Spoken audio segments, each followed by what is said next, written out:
AICCയുടെ fund freeze ചെയ്ത ED ഇന്ന് income tax ഡിപ്പാർട്ട്മെൻറ്റിൽ നിന്ന് 523.87 കോടി രൂപയുടെ ഒരു ഡിമാൻഡ് നോട്ടീസ് കൂടെ അയച്ചിരിക്കുകയാണ്. നേരത്തെ 200 കോടിയിലധികം രൂപയുടെ ഫണ്ട് ഫ്രീസ് ചെയ്യുകയും ഇൻകം ടാക്സ് ഡിപ്പാർട്ട്മെൻറ്റ് ബലാത്കാരമായി ഒരു 335 കോടി രൂപ ഇൻകം ടാക്സ് ഡ്യൂസ് എന്ന് പറഞ്ഞ് ആ ഫണ്ടിൽ നിന്ന് അവർ ബലമായിട്ട് എടുത്തുകൊണ്ട് പോവുകയും ചെയ്തു.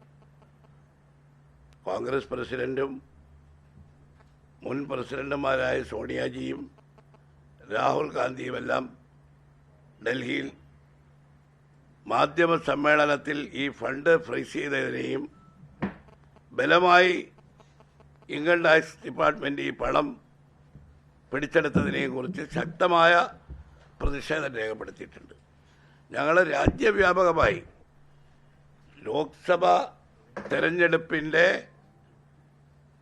ദിവസങ്ങൾ ബാക്കിയുള്ളപ്പോഴാണ് രാജ്യത്തെ ഏറ്റവും വലിയ പ്രതിപക്ഷ കക്ഷി ആ കക്ഷിയുടെ ഫണ്ട് ഫ്രീസ് ചെയ്യുക, അതോ ഏതോ വർഷങ്ങൾക്ക് മുമ്പുള്ള ഇൻകം ടാക്സ് റിട്ടേൺസിൻ്റെ പേരിലാണ്. സാധാരണ ഇൻകം ടാക്സ് റിട്ടേൺസ് കൊടുക്കുമ്പോൾ സ്വാഭാവികമായി മുൻകാലങ്ങളിൽ റിട്ടേൺസ് ഫയൽ ചെയ്യാൻ വൈകിട്ടുണ്ടാവും.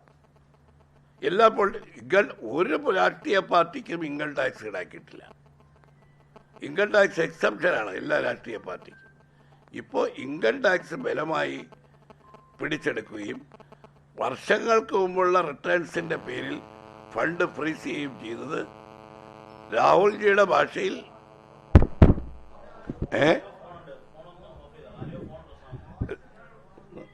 ഓഫ് ചെയ്യണം.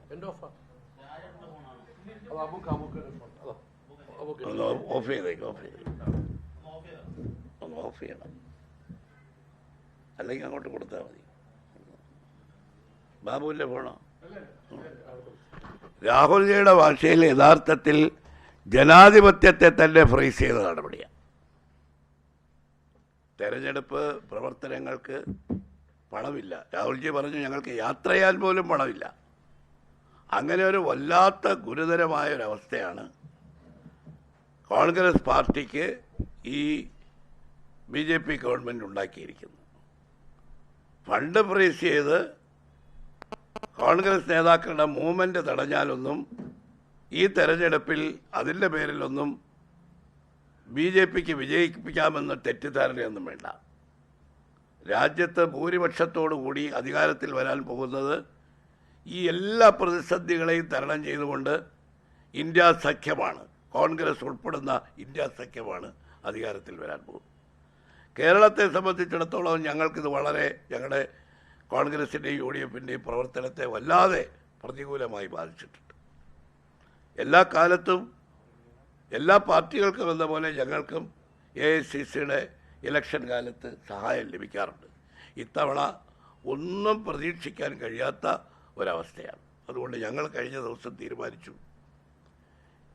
UDF ഇലക്ഷൻ കമ്മിറ്റികൾ എല്ലായിടത്തും ഇലക്ഷൻ കമ്മിറ്റികൾ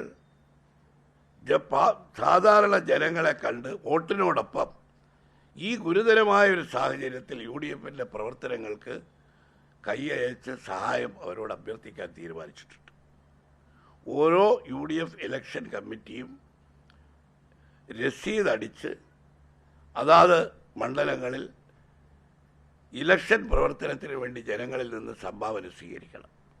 അങ്ങനെ സ്വീകരിക്കുന്ന സംഭാവന ഇലക്ഷൻ കമ്മിറ്റി അവിടുത്തെ ഇലക്ഷൻ പ്രവർത്തനങ്ങൾക്കാണ് ചെലവഴിക്കേണ്ടത്. അത് ആർക്കും വീതമോ ആർക്കും ഒന്നും കൊടുക്കേണ്ടതില്ല.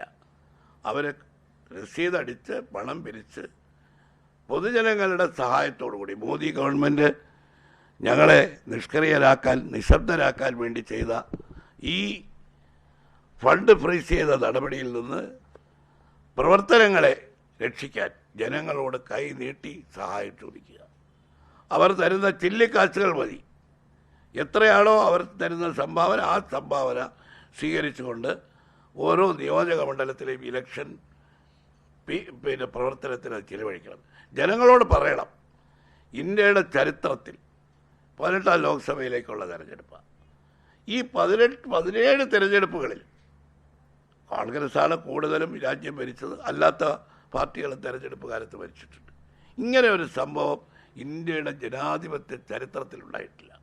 പ്രധാനപ്പെട്ട പ്രതിപക്ഷ കക്ഷിയെ, നേതാക്കന്മാരെ ED അന്വേഷണം നടത്തി അറസ്റ്റ് ചെയ്ത് ജയിലിലിടുക, കോൺഗ്രസിൻ്റെ ഫണ്ട് ഫ്രീസ് ചെയ്യുക, ബലമായിട്ട് ഇൻകം ടാക്സ്, രാഷ്ട്രീയ പാർട്ടികൾക്ക് ഇൻകം ടാക്സ് ഇല്ലാത്തത് കോൺഗ്രസിൻ്റെ ഫണ്ട് ഇതാ ഇപ്പോൾ ഈ 523 കോടി രൂപ വീണ്ടും നേരത്തെ 280 കോടി രൂപ ഫ്രീസ് ചെയ്തു. ഇന്ന് വന്ന വാർത്തയാണ്. IT ഡിപ്പാർട്ട്മെൻറ്റിൻ്റെ ഡിമാൻഡിൻ്റെ അടിസ്ഥാനത്തിൽ ആവശ്യപ്പെട്ടിരിക്കുക. ശ്വാസം മുട്ടിച്ച് കൊല്ലാൻ ശ്രമിക്കുകയാണ് കോൺഗ്രസിനെയും അതുപോലെ തന്നെ ഇന്ത്യ സഖ്യത്തിലെ പാർട്ടികളെ. ഇതെല്ലാം ഒരേ ദിവസമാണ് നടക്കുന്നത്. അരവിന്ദ് കെജ്രിവാളിൻ്റെ അറസ്റ്റ്, ഷിബു സോറൻ്റെ അറസ്റ്റ്, മുഖ്യമന്ത്രിമാരെ അറസ്റ്റ് ചെയ്ത് ജയിലിലടച്ചിരിക്കുക. ഡൽഹിയിലെ മുഖ്യമന്ത്രിയെ അറസ്റ്റ് ചെയ്ത് ജയിലിലടച്ചിരിക്കുക. പ്രതിപക്ഷ കക്ഷികളെ കയ്യും കാലും കെട്ടി, അവരുടെ വായ് മൂടിക്കെട്ടി, അവരുടെ എല്ലാ പ്രവർത്തന സ്വാതന്ത്ര്യവും തകർത്ത്, ഇത് യഥാർത്ഥത്തിൽ ഒരു ഫാസിസ്റ്റ് ഗവൺമെൻറ് ചെയ്യുന്ന കാര്യമാണ്. എല്ലാ അർത്ഥത്തിലും ഈ ഗവൺമെൻറ് ഫാസിസ്റ്റ് ഗവൺമെൻറ്റാണെന്ന് തെളിയിക്കുന്നത്. അതും ഒരു തിരഞ്ഞെടുപ്പിൻ്റെ മുമ്പിലാണ്. ഇലക്ഷൻ കമ്മീഷനൊക്കെ ഇത് നോക്കിക്കൊണ്ടിരിക്കുക. ഇലക്ഷൻ കമ്മീഷൻ പോലും ഇപ്പോൾ ശക്തമായ നടപടികൾ എടുക്കേണ്ടതാണ്. ഓവർ സ്പെൻഡിങ്ങിന് ഇലക്ഷൻ കമ്മീഷൻ വരും സ്ഥാനാർത്ഥികളെ പിടിക്കാൻ. ഒരു പാർട്ടിയുടെ ഫണ്ട് ഇലക്ഷന് വിനിയോഗിക്കാൻ പറ്റാത്തതിൽ ഇലക്ഷൻ കമ്മീഷൻ വെറും കാഴ്ചക്കാരായി നിന്നാൽ മതിയോ? അതുകൊണ്ട് ജനങ്ങളോട് ഈ കാര്യങ്ങൾ പറഞ്ഞ് UDF പ്രവർത്തകർ നാളെ മുതൽ UDF ഇലക്ഷൻ കമ്മിറ്റിയിൽ ആലോചിച്ച് രസീത് അടിച്ച് സാധാരണക്കാരിൽ നിന്ന് സഹായം സ്വീകരിച്ച് തെരഞ്ഞെടുപ്പ് പ്രവർത്തനങ്ങൾ നടത്തണം. ഈ തെരഞ്ഞെടുപ്പിൽ BJP ഉയർത്തുന്നത് മുദ്രാവാക്യം അവരുടെ കഴിഞ്ഞകാല പ്രവർത്തനങ്ങളിലൂടെ വളരെ വ്യക്തമാണ്. ഇലക്ഷൻ ഏതാനും ദിവസം മുമ്പാണ് BJP പൗരത്വ നിയമത്തിൻ്റെ ചട്ടങ്ങൾ പ്രസിദ്ധീകരിച്ചത്. 4.25 കൊല്ലം മുമ്പ് ലോക്സഭ പാസ്സാക്കിയതാണ് ബില്ല്. സാധാരണഗതിയിൽ നിയമസഭയായാലും ലോക്സഭയായാലും പാസ്സാക്കുന്ന നിയമങ്ങൾക്ക് 6 മാസത്തിനകം ചട്ടങ്ങൾ തയ്യാറാക്കി ലോക്സഭയുടെയോ നിയമസഭയുടെയോ മേശപ്പുറത്ത് വയ്ക്കണം, അത് പ്രസിദ്ധീകരിക്കണമെന്നാണ് വ്യവസ്ഥ. എന്തുകൊണ്ട് ഈ ഇത്രയും കാലം ചട്ടങ്ങൾ പ്രസിദ്ധീകരിച്ചില്ല എന്ന ചോദ്യത്തിന് ഉത്തരം തെരഞ്ഞെടുപ്പ് അടുക്കാത്തത് കൊണ്ട് മാത്രമാണ് എന്നുള്ളതാണ്.